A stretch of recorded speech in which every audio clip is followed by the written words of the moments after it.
ठीक है, chapter start कर रहे हैं रोटेशनल मोशन, और ये इस चैप्टर का सबसे टफ, अब इसी का टॉपिक है वो, बीच में बोल लो, ज्ञान फैल लो बस, ठीक है ना। हाँ, बिना ज्ञान के ज्ञान फैलेंगे। रोटेशनल मोशन चैप्टर स्टार्ट हो रहा है, और इस चैप्टर का जो फर्स्ट हाफ आप पढ़ेंगे, जो फर्स्ट पार्ट पढ़ेंगे, वह सेंटर ऑफ मास। क्या बेटा? सेंटर ऑफ मास। सबसे पहले ये होता क्या है, आप ऐसे जान सकते हैं, जैसे कि मान लीजिए मेरे हाथ में ये मार्कर या पेन, जो भी क्या कहते हैं इसे, पेन, स्टाइलस है, ठीक है, और मुझे इसे करना है बैलेंस। क्या करना है इसे? बैलेंस। तो मैंने क्या करा, आप देखेंगे कि इस तरफ को लेंथ कम है और इस तरफ को लेंथ ज्यादा है, ऐसा करा। मैंने इसको बैलेंस करने के लिए क्या करा, इसका सेंटर ऑफ मास का पॉइंट ढूंढा। क्या ढूंढा? सेंटर ऑफ मास का पॉइंट ढूंढा। तो जहां पे इसका सेंटर ऑफ मास का पॉइंट होगा, वहां पे ये बैलेंस हो पाएगा। अगर मैं इसको आगे रखूं तब नहीं होगा, पीछे रखूं तब नहीं होगा, सिर्फ कहां पर होगा? उस सेंटर ऑफ मास पे। दूसरी बात, सेंटर ऑफ मास वो पॉइंट है, मान लीजिए मुझे ये कॉपी लिफ्ट करनी है, उठानी है ये कॉपी, और मैंने इसको ऐसे उठाया, तो इस कॉपी ने क्या करा, ओरिएंटेशन को चेंज कर लिया। आपने क्या करा? ओरिएंटेशन को चेंज कर लिया। पहले ऐसे थी, ऐसे उठाया तो, है ना, चेंज आया, ऐसे उठाया तो भी क्या आया? चेंज आया। अगर मैं इस कॉपी को चारों एंड से धागे से बांध के ऐसे उठाता, कैसे लिफ्ट करता, तो ये कॉपी सीधी ऐसी उठ जाती। इसका मतलब सेंटर ऑफ मास पे जब आपने फोर्स लगाया, तो ऑब्जेक्ट क्या कर रहा था? ओरिएंटेशन को चेंज नहीं कर रहा था, वो जैसा था वो वैसे ही उठ के ऊपर को आ रहा था। ठीक है बात? कोई दिक्कत की बात तो नहीं है? पक्का? पक्का। तो ऐसा अपन मानते हैं, ऐसा अपन मानते हैं कि centre of mass, centre of mass is a point, is a point where whole mass of the body,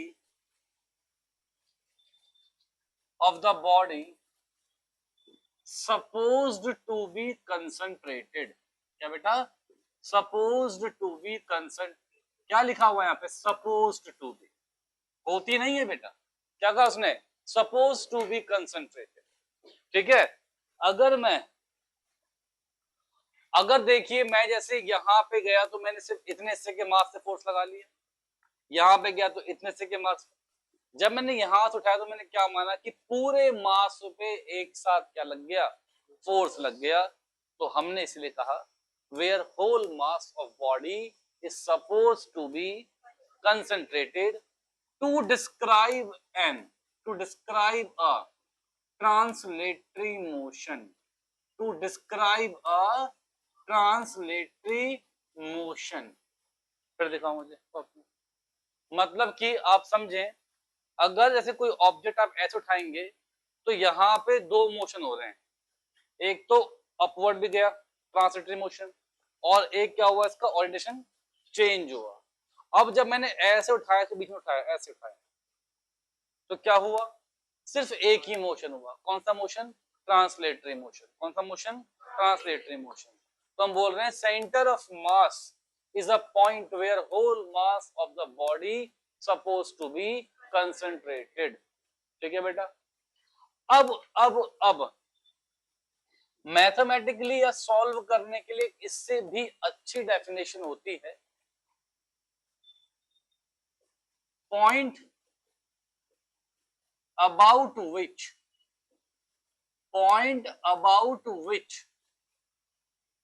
sum of point about which sum of mass moment, point about which sum of mass moment is zero. Sum of mass moment is zero. Mass moment क्या होता है? जब आप मास को multiply करते हैं are vector से और फिर सबको सम कर देते हैं तो उसे हम लोग क्या बोलते हैं बेटा? मास मोमेंट। और इस पॉइंट पे मास मोमेंट क्या होगा? जीरो होगा। अब देखिएगा, कुछ बनाने की कोशिश करता हूं मैं, मुझसे अगर हो पाया तो हो ही जाएगा। वैसे एक पार्टिकल यहाँ पे माना आपने ए, इसका मास क्या है? m1। क्या मास है इसका? m1। यहाँ पे माना आपने एक पार्टिकल बी, इसका मास क्या है? m2। ठीक है। यहाँ पे ये क्या है बेटा? ये है ओरिजिन। क्या है बेटा? ये ओरिजिन। यहां से यहां गया तो आपने बोला इसे ओ ए वेक्टर। क्या बोला? ओ ए वेक्टर। इसका मैं नाम दे रहा हूं कितना बच्चे? R1 वेक्टर, है ना। और ये आपने क्या मान लिया बेटा? एक R2 वेक्टर। क्लियर? कोई दिक्कत की बात नहीं है। अभी अपन के मन में एक बात आई कि हमने ये माना कि भाई इसके बीच में यहां कहीं पे लाई कर रहा है इसका सेंटर ऑफ मास। क्या बेटा? सेंटर ऑफ मास ये लाई कर रहा है। ठीक है, क्लियर। अब मैंने कहा भाई साहब यहां से मान लेते हैं इस पॉइंट से ये मैंने माना कुछ R1 डैश। क्या मान लिया? यहां से मैंने क्या मान लिया? कुछ R2 डैश। क्या मान लिया? वेक्टर और ये वेक्टर। कोई समस्या? और सेंटर ऑफ मास की जो पोजीशन है, सेंटर ऑफ मास की जो पोजीशन है उसे मैंने क्या मान लिया? R vector. सेंटर ऑफ मास की जो पोजीशन है उसे मैंने क्या मान लिया? R vector. इसे मैंने क्या बोल दिया? R1 vector. ये क्या हो गया? R2 vector. तो क्या मुझे एक बात समझ में आ गई है? क्या मुझे एक बात समझ में आ गई है कि ट्रायंगल लॉ ऑफ एडिशन लगाना आता है हमको? यहां से यहां गए, यहां से यहां गए, फाइनली कहां से कहां गए? तो क्या मैं ऐसे कह सकता हूं कि R vector plus R1 dash vector is equal to कितना होगा? ओ हाँ, R वेक्टर। कोई दिक्कत नहीं है, कोई दिक्कत नहीं है। फिर मैं कह सकता हूं कि R vector plus R2 dash vector is equal to R2 vector बोल सकता हूं, कोई दिक्कत नहीं। अब by definition centre of mass क्या था?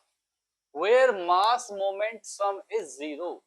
मास moment sum is zero. Mass moment का सम क्या होने वाला है? जीरो होने वाला है। तो वो क्या होगा? m1 r1 vector plus m2 r2 vector, इनका सम कितना हो जाएगा? जीरो हो जाएगा।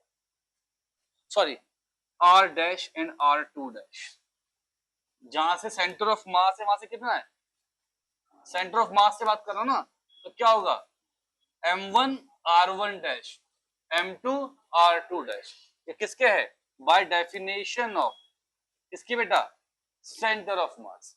सेंटर ऑफ मास की डेफिनेशन, सेंटर ऑफ मास वो पॉइंट है जहां से मास मोमेंट का सम कितना हो जाए? जीरो हो जाए। सेंटर ऑफ मास वो पॉइंट है जहां से मास मोमेंट का सम कितना हो जाए? जीरो। मास मोमेंट क्या होता है? m1 r1 plus m2 r2। ये सब क्या है? ये मास मोमेंट है। क्या बेटा? ये मास मोमेंट है। अब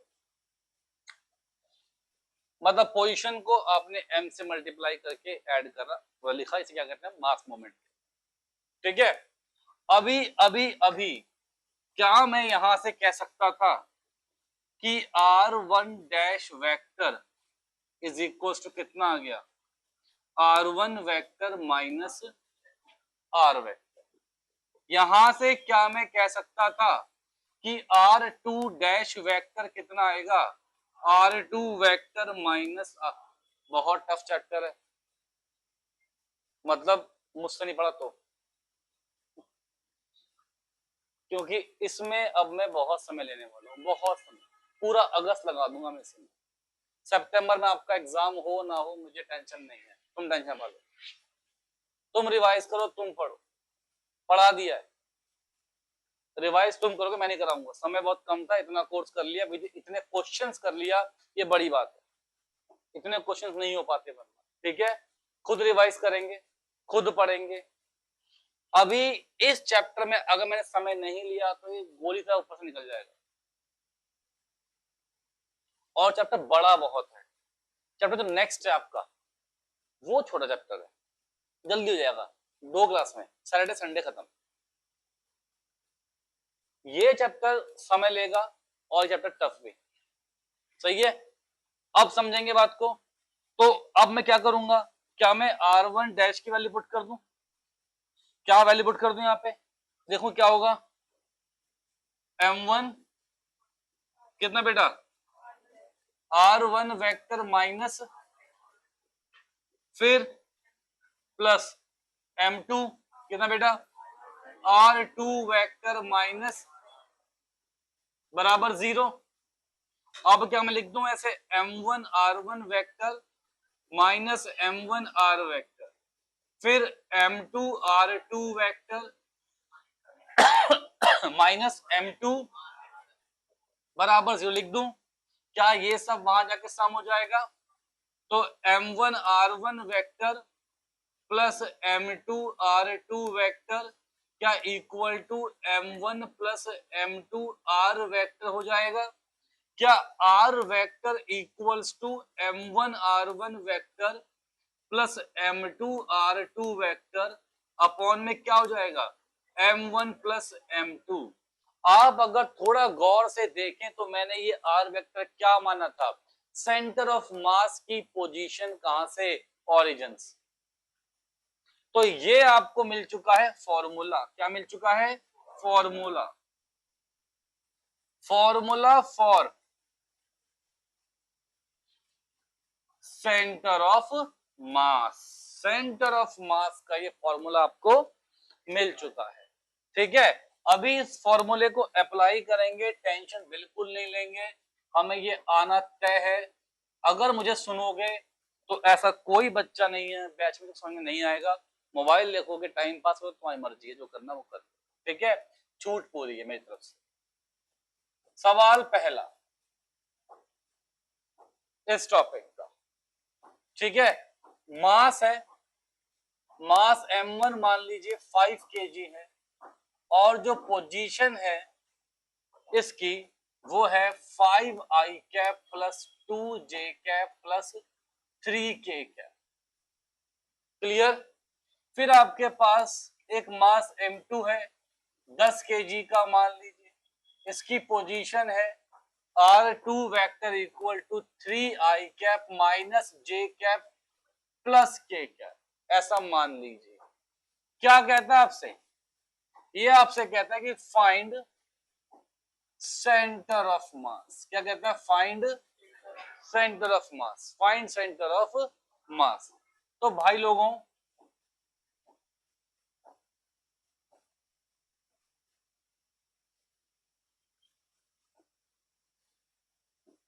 ऐसा मुझे लग रहा है कि आप सीख चुके हो कि r वेक्टर इक्वल टू क्या था, m1 r1 vector plus m2 r2 vector divided by m1 plus m2। क्या ये बात सीख चुके हो, पक्का सीख चुके हो, कोई दिक्कत की बात नहीं है।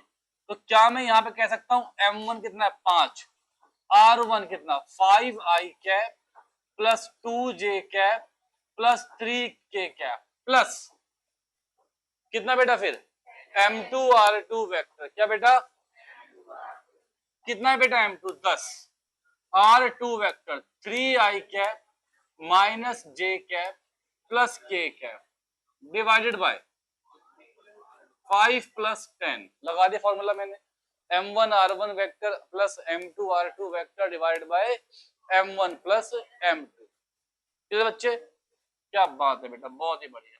ये कितना होगा, 25 आई कैप, 10 जे कैप, 15 के कैप, 30 आई कैप माइनस 10 जे कैप प्लस 10 के कैप डिवाइडेड बाय 15। 25 जमा 30 55 आई कैप माइनस 10 कैंसिल, फिर 15 जमा 10 25 25 25 के कैप डिवाइड बाय 15। आपने क्या करा, 5 से काट दिया तो 11 बाय 3 आई कैप और 5 बाय 3 के कैप। भाई साहब ये क्या आ गया, सेंटर ऑफ मास की पोजीशन। अब बहुत से लोग इसी बात को ऐसे भी लिख देते हैं, तो डरने की बिल्कुल बात नहीं। वो वेक्टर फॉर्म में ना लिखते हुए इसको लिख देते हैं अलग अलग, और बच्चों को लगता है कि एक नया फॉर्मूला बन चुका है। ऐसा कुछ नहीं होता, ऐसा कुछ नहीं है। यहाँ पे अगर मैं देखूं मुझे x लोकेट करना हो, अगर क्या करना हो, x लोकेट करना हो, तो मैं बोलूंगा कि ठीक है भैया m1 का x1 ले लो, m2 का x2 ले लो और अपॉन में कितना कर दो, m1 प्लस m2। तो देखिए क्या आने वाला है, इसका x1 कितना है 5, तो 5 इंटू 5 25। इसका x2 कितना है, इसका x2 ये कितना है 3, ये कितना 10 इंटू कर दूं मैं कितना 30 अपॉन में कितना 15, फिर से कितना आ गया 55 बाय 15। फिर बोलते हैं कि y position of centre of मास, तो इसका मतलब क्या होगा, m1 y1 m2 y2 divided by m1 plus m2, है ना बेटा।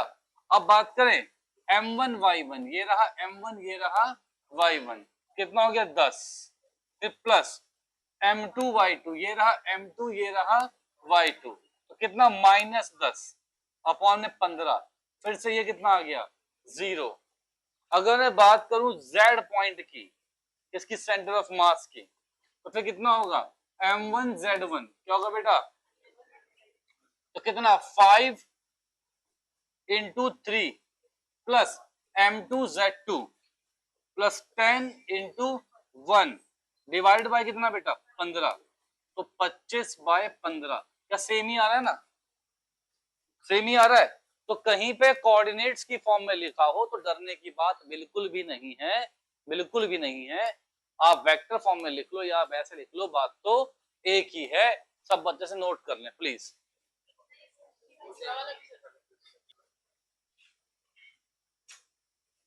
देखो अब अगर एक ट्रायंगल है,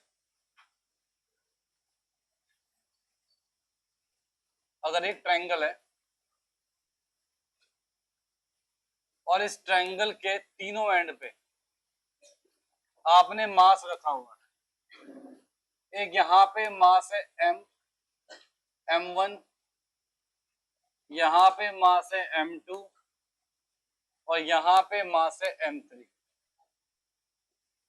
मैंने कहा ये एक पॉइंट ए है जिसे मैं क्या बोलता हूँ x1 y1, ये एक पॉइंट बी है से क्या बोलता हूँ x2 y2 और ये एक पॉइंट सी है से क्या बोलूंगा x3 y3।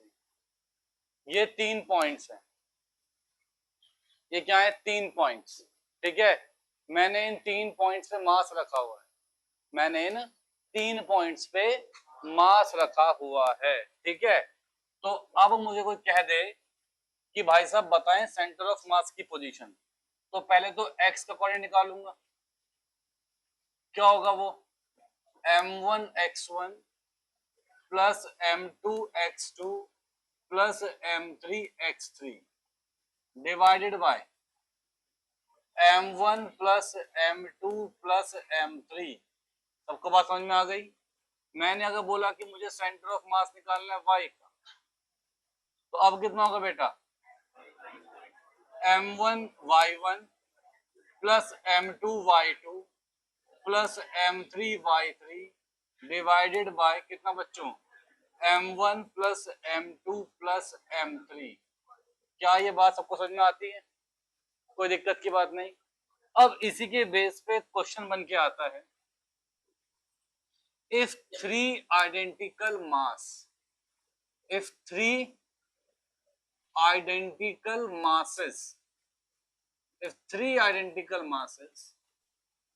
are placed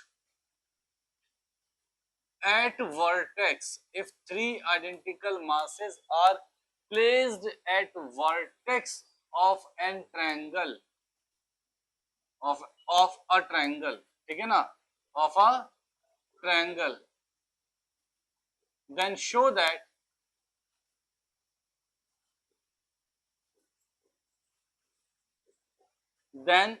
that center of mass will lie at centroid। Centre of मास कहां पर होगा? सेंट्रॉइड पे होगा। बड़ा सिंपल है भाई साहब। मुझे पता है कि यार, मुझे मालूम पड़ चुका है कि m1 बराबर m2 बराबर m3 है। इन तीनों किसके इक्वल मान लो? m के इक्वल मान लो।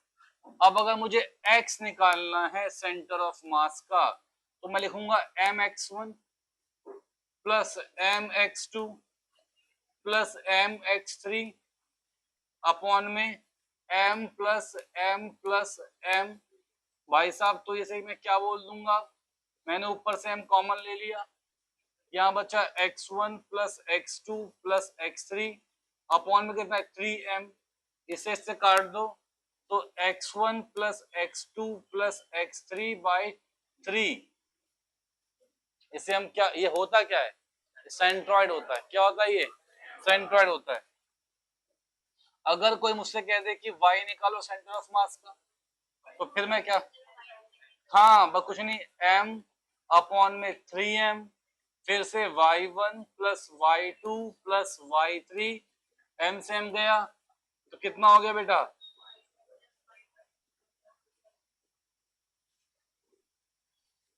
ठीक है,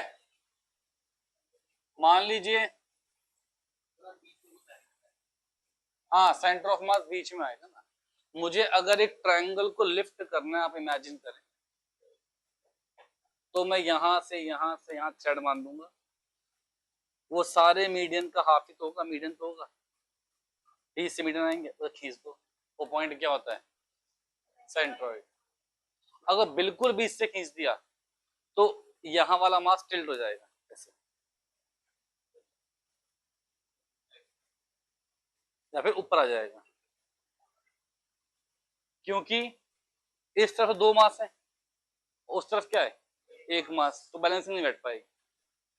ठीक है, तो कहां करना पड़ेगा? सेंट्रॉइड। कहां पे? सेंट्रॉइड। चलिए मान लीजिए यहाँ पे एक मास है 2 kg,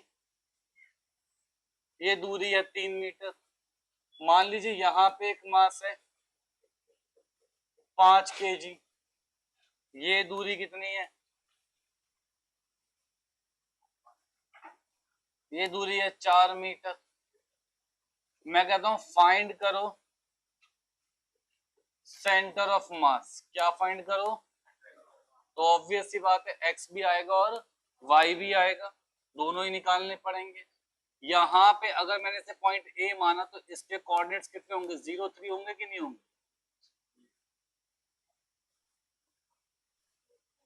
अरे 0 3 होंगे। y एक्सिस पे 3 लेंथ है, x 0 हो गया, y 3 हो गया। यहाँ पे कितना होगा? 4 0।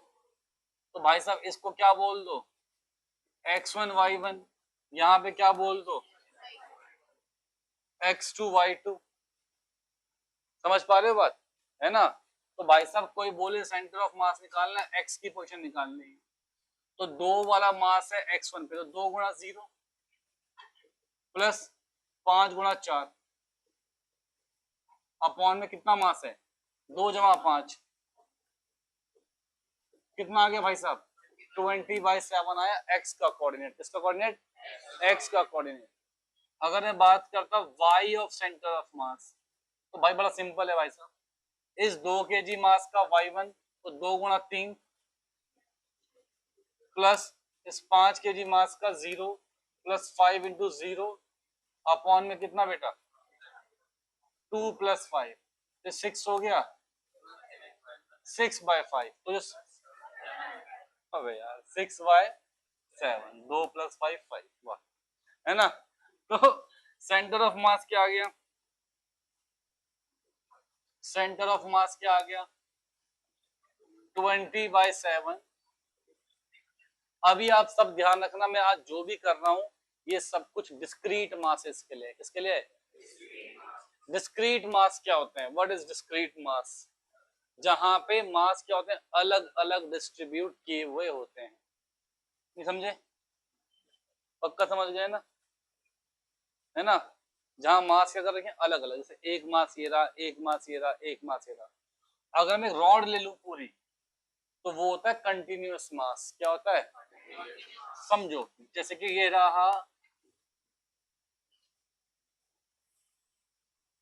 दो चीज समझा रहा हूं पहले मैं आपको, एक होता है discrete mass distribution, discrete mass distribution, एक होता है कंटिन्यूअस मास डिस्ट्रीब्यूशन, एक होता है डिस्क्रीट मास डिस्ट्रीब्यूशन, एक होता है कंटिन्यूअस मास डिस्ट्रीब्यूशन, ठीक है बेटा, discrete mass distribution and continuous mass distribution. आप समझे बात को, जैसे कि मैंने एक मास यहां पे रख दिया m1, फिर मैंने मास यहां पे रख दिया m2, फिर मैंने मास यहां पे रख दिया m3, फिर क्या रखूं, अरे वाह, फिर क्या रखूं, अरे वाह, अब यहां रख दी मैंने एक रॉड, ये क्या है, एक रॉड। अभी मेरे को तुम बताना क्या या इस लाइन में दोनों में मास है, क्या इस लाइन में इसमें मास है, यहां मास है, क्या इस लाइन में इसमें मास है, इसमें मास है, क्या इस लाइन पे इसमें मास है।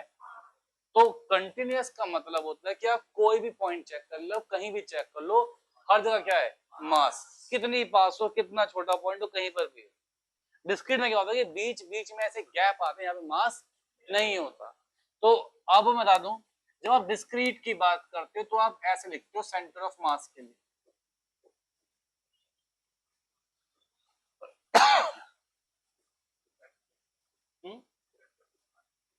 अच्छा, इसे आप ऐसे लिखते हो समेशन ऑफ MIRI, क्या मतलब हुआ कि M1R1 मतलब M1X1 अपॉन में M2X2 M3X3। अब मैंने R1 लिख लिया ताकि इसमें X भी आ जाए, और अब जिसको समझ नहीं आ गया समझ में, बड़े गरीब बुद्धि के हो तुम सबके सब, बड़ा गरीब दिमाग है तुम्हारा।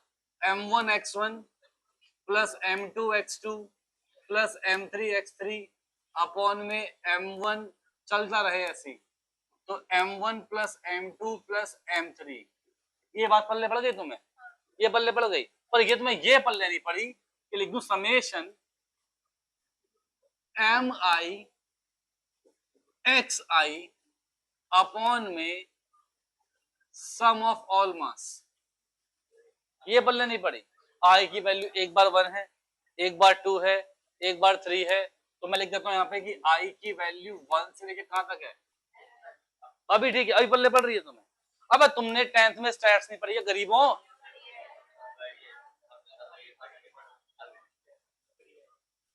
पढ़ी नहीं है स्टैट्स तुमने, कहां से पढ़ के आया तुम, ओए चुप है,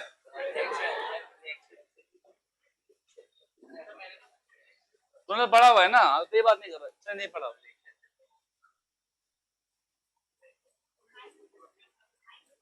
अब यहाँ पे क्या होता है, यहाँ पे क्या होता है, यहाँ पे हम करते हैं इंटीग्रेशन, यहाँ होता है समेशन, और कंटिन्यूअस में क्या होता है इंटीग्रेशन। मैं आज नहीं कर रहे थे, कल करूंगा, टफ चीज है, तो तोड़ाऊंगा तो तोड़ाऊंगा तुम्हारे में कल तो, ठीक है। आज तो मैं इसी के सिंपल सिंपल क्वेश्चन करूंगा सारे सारे, ताकि तुम्हें याद हो जाए, ठीक है।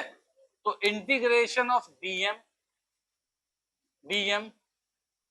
आर, आर क्या ई पोजीशन, चाहो तो x मान लो यार, मुझे कोई दिक्कत नहीं है, डिवाइडेड बाय सारे मास का सम, ठीक है, सारे मास का सम। तो ये अंतर है डिस्क्रीट डिस्ट्रीब्यूशन में और कंटिन्यूअस डिस्ट्रीब्यूशन में। किसमें बेटा? डिस्क्रीट डिस्ट्रीब्यूशन में और कंटिन्यूअस डिस्ट्रीब्यूशन में, ठीक है। पर चलिए चलिए चलिए चलते हैं। देखो अभी अभी हम लोग अभी अपन समझ चुके कि सेंटर ऑफ मास कहां पर होगा, ठीक है ना। तो यार अभी अभी थोड़ा बहुत फील लेंगे हम लोग सेंटर ऑफ मास का। अभी तो सवाल तो हमने कर लिए, अब थोड़ा फीलिंग्स लाएंगे इसके प्रति, सेंटर ऑफ मास के प्रति थोड़ा फील लेके आएंगे। क्या लेंगे बेटा? फील लेके आएंगे। और फीलिंग्स के लिए मुझे बहुत ही ज्यादा डायग्राम बनाना पड़ेगा।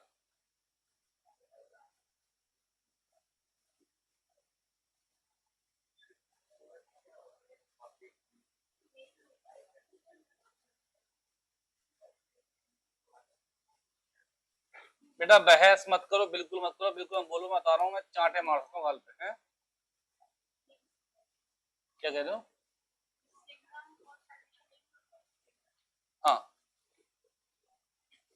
यहाँ पे यहाँ पे यहाँ पे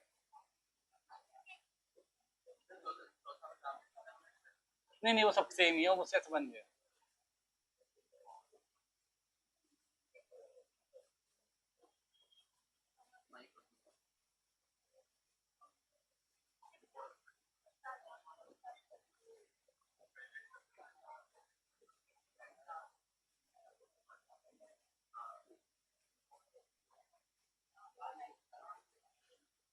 चलिए भाई, अभी अभी मेरे पास क्या है कि इन सबका मास m है, इसका भी मास m है, इसका भी मास m है, इसका भी मास m है, इसका भी मास m है।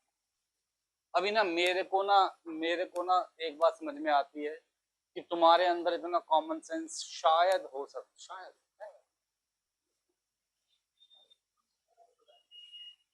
है या नहीं है?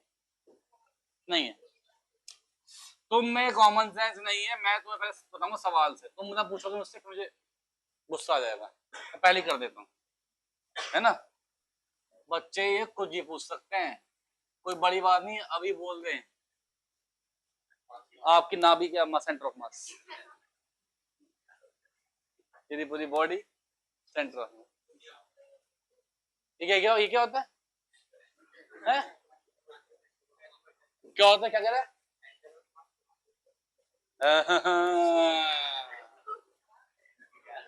मामा जी रॉकस्टार, मामा जी रॉकस्टार।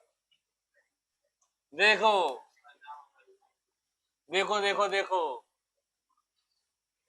देखो देखो, मामा जी ने बोले, गलत बोले। देखो पगलेट देखे आप, ये मान लो कुछ 0.30 है, ये मान लो कुछ 0.50, ठीक है। अभी मेरे को ना सेंटर ऑफ मास निकालना है, क्या करना है? सेंटर ऑफ मास निकालना है। तो सेंटर ऑफ मास तो अब मुझे पता है कि यहाँ भी y 0, यहाँ भी y 0, तो y तो क्या रहेगा? 0 रहेगा। अरे ये तो पता नहीं, पता गरीबों, पक्का पता। अच्छा गरीबों दिमाग से कह रहा हूँ मैं, ये नहीं कि कहता कि अरे चेक लेके आ रहे सामने फेंक के मारे चेक, ऐसे नहीं, है ना। हाँ, तो 2 × 3 + 5 × 2 अपॉन में 2 + 2 कितना आएगा? 6 + 8 16/4 कितना आएगा? 4। अच्छा मुझे बताओ, क्या 4 इनका मिड पॉइंट था? अब तुम्हें निकालना आता मिड पॉइंट? क्या तुम्हें ये भी नहीं आता? दोनों के सम का हाफ ये होता है। तो मेरे को ना एक बात समझ में आ गई है, इस छोटे से एग्जांपल से एक बात समझ में आ गई है कि अगर दो मास इक्वल लगाए गए, अगर दो मास इक्वल लगाए गए तो सेंटर ऑफ मास सेंटर पे होगा, समझी। अगर दो मास इक्वल लगाए गए तो सेंटर ऑफ मास,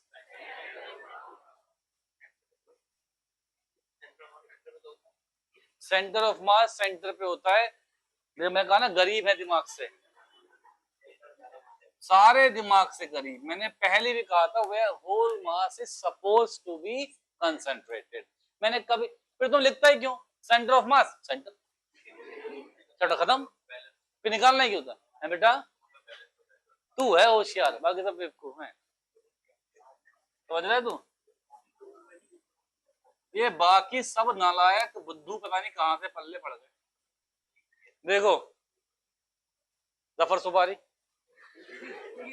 यहाँ दे, हाँ इसका नाम जफर सुपारी, तो यहाँ पे 4 kg मास है, यहाँ पे 10 kg मास है। अब देख मास अलग कर दिया मैंने, ठीक है, यहाँ पे कितना कोऑर्डिनेट, क्या हो गया ये, यहाँ पे कोऑर्डिनेट 3 0 मान लिए, यहाँ कितने मान लिए, अब निकाल सेंटर ऑफ मास, अभी निकाल, अब थोड़ा फील करते सेंटर ऑफ मास को, फील करेंगे, तो सेंटर ऑफ मास निकाल जल्दी जल्दी जल्दी, 4 × 3 प्लस 10 × 5 अपॉन में 3 + 5, कितना है ये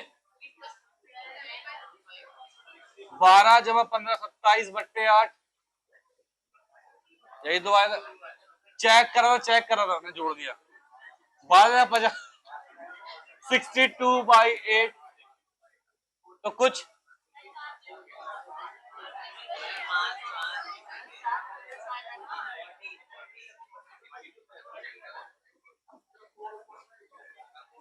अब मैं तुम्हें चेक कर रहा था,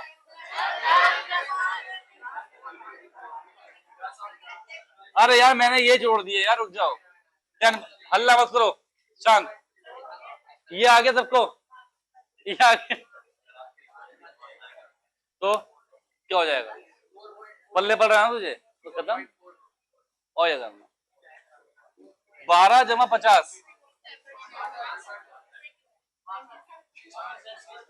यही तो बोल रही थी 77, 12 + 50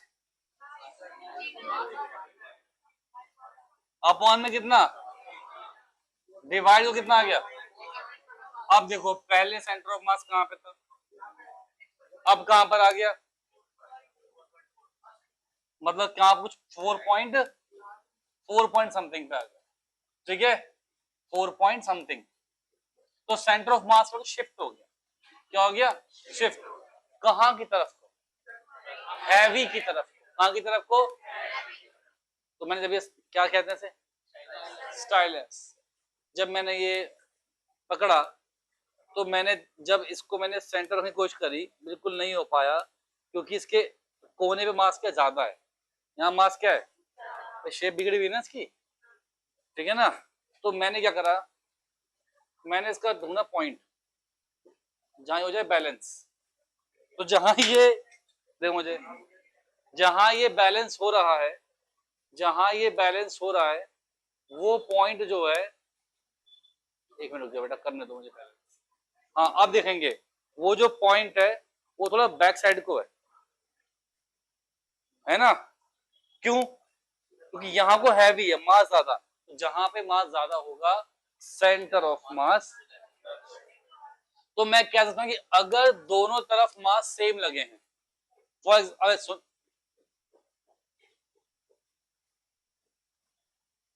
हाँ देखो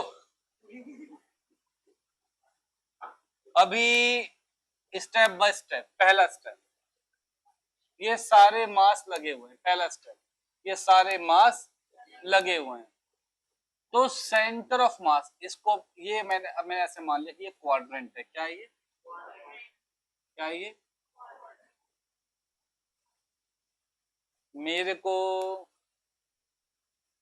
ऐसा लग रहा है कि उसमें पल्ले पड़ गई ये बात, है ना, तो अब ये हैं 4 क्वाड्रेंट, मैंने चारों पे लगा दिए कुछ बक्से जिनका कुछ क्या है मास, तो मेरे को ये बताओ कि अभी जो सेंटर, सबका मास सेम है, तो अब बताओ मुझे सेंटर ऑफ मास कहां पर आएगा, बिल्कुल सही बीचों बीच आएगा, क्योंकि हर जगह मास क्या है सेम है, तो मिड पॉइंट पे आएगा इनके, तो पहले पॉइंट पे जो इसे बोल दो first quadrant, second quadrant, third quadrant से, तो सेंटर ऑफ मास कहां पर आ गया, ठीक है, सेकंड की बात कर लो, सेकंड यहां बात करता हूं, अब सेकंड केस में ये फर्स्ट क्वाड्रेंट नहीं है, ये फर्स्ट केस है जहां पे सब मास क्या थे, रखे हुए। अभी मेरे को ना ऐसे गुस्सा आ गया और मैंने ये मास निकाल दिया।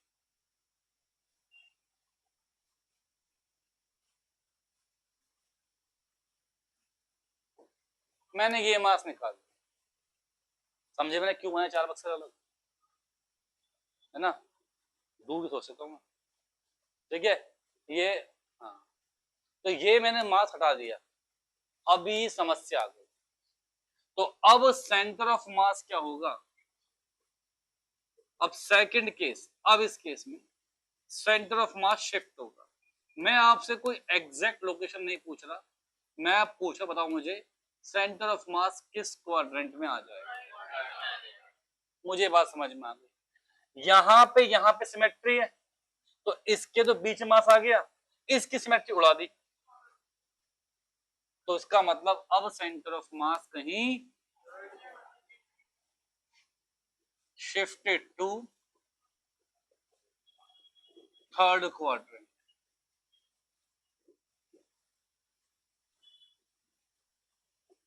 अब ये बक्से ने कहा कि मेरा भाई क्या, मैं भी जाऊंगा, हटा दिया।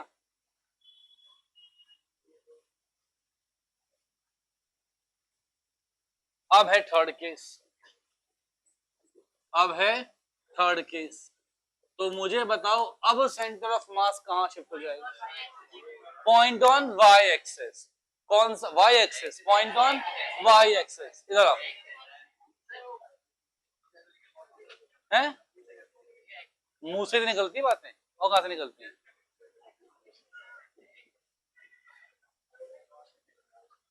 कह रहा मुंह से गलती से निकल गया, कोई लॉजिक था इस बात पे।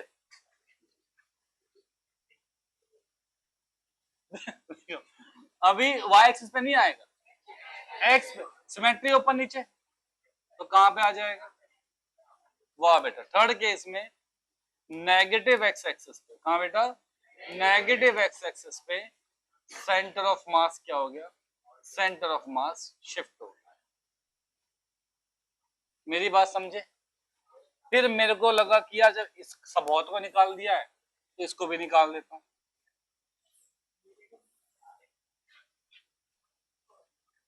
ठीक है, इसको भी निकाल दिया। तो अब मैं बना था फोर्थ केस, तो फोर्थ केस में सेंटर ऑफ मास कहां शिफ्ट हो गया, सेकंड क्वार्टर। क्या सब बच्चे बात समझ गए। और इसका सेंटर ऑफ मास कहां होगा, इसके बीचों बीच कहां होगा, लिखो सब बच्चों,